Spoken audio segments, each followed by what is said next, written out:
Selamat pagi anak-anak di rumah. Apa kabar kalian? Ibu harap kalian selalu sehat dan tetap rajin mengikuti sekolah online. Topik pelajaran bahasa Indonesia pagi ini adalah melaporkan hasil observasi.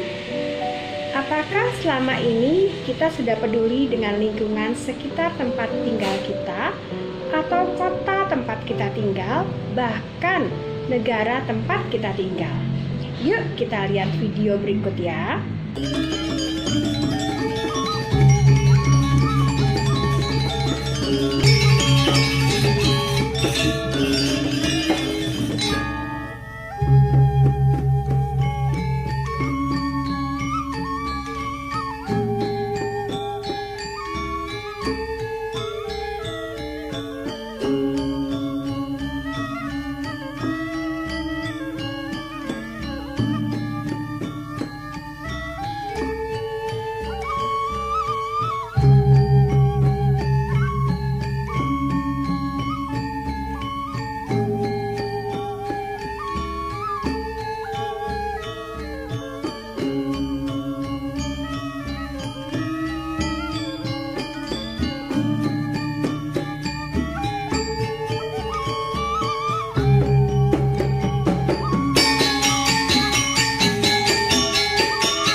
budaya tari Bali.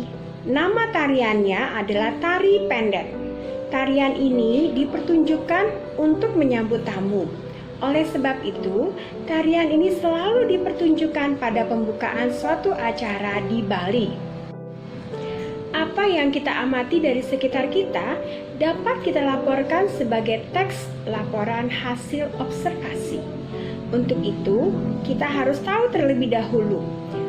Yang pertama, bagaimana teks laporan hasil observasi menyampaikan informasi. Dan yang kedua, bentuk teks laporan seperti apakah yang efektif? Ada 4 hal yang harus kita perhatikan. Yang pertama, bagaimana mengidentifikasi teks.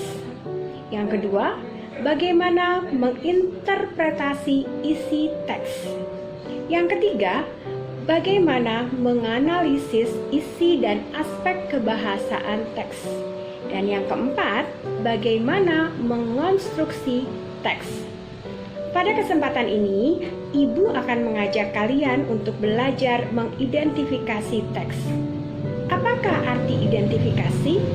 Menurut Kamus Besar Bahasa Indonesia, arti identifikasi adalah penentu atau penetapan identitas dari seseorang atau benda dan sebagainya. Identifikasi apa yang kita dapatkan dari video yang kita tonton di awal pertemuan kita? Yang pertama, sebuah tarian. Yang kedua, tarian dari Bali. Dan yang ketiga, tarian penyambutan. Apa saja yang bisa kita identifikasikan untuk laporan hasil observasi? Kita bisa mengidentifikasikan fenomena alam, peristiwa budaya, dan kondisi sosial. Nah, video yang kita lihat tadi adalah identifikasi peristiwa budaya, yaitu seni tari. Kalian bisa mencoba untuk membuat identifikasi laporan hasil observasi kalian setelah melihat video tadi. Caranya, kalian bisa menggunakan konsep 5W1H, yaitu what atau apa, who atau siapa, where atau di mana, when atau kapan, why atau mengapa, dan how atau bagaimana. Oke, kalian langsung buat sekarang ya, waktunya 15 menit. Jangan lupa diidentifikasikan dulu apa, siapa, di mana, kapan, mengapa, dan bagaimana. Setelah itu, kalian dapat menuliskan 1 kalimat panjang untuk laporan hasil observasi video kalian. Jangan lupa, tugasnya difoto dan dikirimkan lewat jaringan pribadi atau japri WhatsApp Ibu. Kerjakan sekarang anak-anak.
Waktunya sudah selesai. Jangan lupa difoto dan dijapri ke WhatsApp Ibu. Selanjutnya, bacalah teks pada halaman 6 dan 7 dari buku cetak kalian, yaitu Cerdas Berbahasa Indonesia untuk SMA kelas 10. Tandai kata-kata yang kalian tidak tahu artinya dan tuliskan di buku tulis kalian. Setelah itu difoto dan dikirimkan lewat jaringan pribadi WhatsApp Ibu. Anak-anak semua, setelah membaca teks pada halaman 6 dan 7, ada beberapa hal penting yang harus diperhatikan, yaitu adanya klasifikasi informasi seperti fenomena alam. Fenomena alam itu kita dapat melihat informasi tentang hewan, tumbuhan, maupun keadaan lingkungan. Peristiwa budaya. Pada peristiwa budaya, kita mendapatkan informasi tentang bahasa, seni, dan adat istiadat. Kondisi sosial. Pada kondisi sosial, kita bisa mendapatkan informasi tentang transportasi, hukum, dan pendidikan. Dalam teks yang kalian baca, kita dapat melihat adanya keberagaman instrumen musik tradisional berdasarkan bentuk dan fungsinya. Nah, ada 3, yaitu bentuk tabung. Alat musik berbentuk tabung adalah calung, angklung, lulung, kentongan atau kulkul, dan suling atau seluang. Yang kedua, bentuk bilah, yaitu seperti kolintang ataupun alat-alat musik tradisional yang dari bilah bambu. Dan yang ketiga adalah bentuk alat musik tradisional dalam bentuk pencon yang terbuat dari besi yang dipukul. Nah, anak-anak, laporan observasi biasanya disajikan dalam bentuk karya tulis dan tergolong non-fiksi. Karena apa? Karena laporannya berdasarkan fakta di lapangan. Pada saat menulis karya tulis yang berdasarkan hasil observasi, kalian harus memahami 4 jenis laporan, yaitu laporan penelitian, laporan peristiwa, laporan diskusi, dan laporan kegiatan. Nah, adapun penulisan laporan tersebut harus meliputi 3 hal, yaitu pendahuluan. Apa isi pendahuluan? Yaitu latar belakang masalah, perumusan masalah, penyelesaian masalah, dan sistematika pembahasan. Hal yang kedua adalah pembahasan itu sendiri. Isinya apa ya? Hasil kajian, data lapangan, dan pendapat. Yang terakhir adalah kesimpulan. Kesimpulan tentunya berisi kesimpulan dari apa yang kalian tulis. Nah, jangan lupa pekerjaan rumah kalian adalah yang pertama, buatlah ungkap persepsi 1 pada halaman 8 dan 10. Buku Cerdas Berbahasa Indonesia untuk kelas 10. Yang kedua, tugasnya adalah tugas individu halaman 12. Anak-anak kerjakan dan dikumpulkan minggu depan. Bisa lewat email Ibu. Terima kasih. Sampai jumpa pada kelas Bahasa Indonesia selanjutnya.